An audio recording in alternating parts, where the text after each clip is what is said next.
तर खाते वाटपाचा अधिकार मुख्यमंत्र्यांना आहे असं सदाभाऊ खोत यांनी म्हटलंय। मुख्यमंत्री आणि दोन्ही उपमुख्यमंत्री सक्षम असल्याचं सदाभाऊ खोत यांनी म्हटलेलं आहे। असं होत नाही का? कारण मंत्री तर झाले पण खातेच नाही, तुम्ही कुणाकडे दाद मागणार? असं आहे की आता खरेदी पत्र शेताचं झालेलं आहे, अजून 7-12वरती त्यांची नावं चढायची बाकी राहिलेली आहे। आता नागपूरला अधिवेशन असल्यामुळे पहिल्यांदा संत्रा वाटप होईल आणि मंत्रिपदांचं वाटप 7-12वरती नावं चढतील मुंबईमध्ये।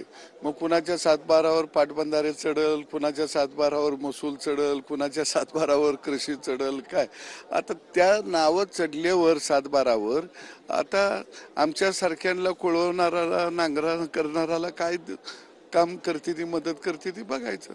तुमची अशी अपेक्षा आहे की किमान इमला मालक तरी तुम्हाला बनवावा? इमला मालक म्हणून तरी त्या 7-12वरती तुमचं नाव असायची इच्छा आहे का? नाही, आम्ही म्हणतोय त्या 7-12वर आता आम्हाला बांधाव बसून दिलं तरी बी पुरेस आहे, तिथं तर बसून द्यावं एवढीच अपेक्षा, आता बाकी काही नाही। पण तुम्हाला वाटतंय या अधिवेशनामध्ये हे जागा वाटप जे आहे, म्हणजे जागा वाटप म्हणजे खाते वाटप जे आहे ते पूर्ण करेल सरकार? शेवटी तो मुख्यमंत्री उपमुख्यमंत्र्यांचा अधिकार आहे काय। आणि अधिवेशन आता तर अंतिम आठवडा आज चाललेला आहे, उद्या संपणार आहे। मंत्र्यांना खाती नसल्यामुळं काही काम थांबले अशातला अजिबात भाग नाही। कॅमेरा पर्सन योगेश गुरवचा, गिरीश गायकवाड, TV9 मराठी, नागपूर।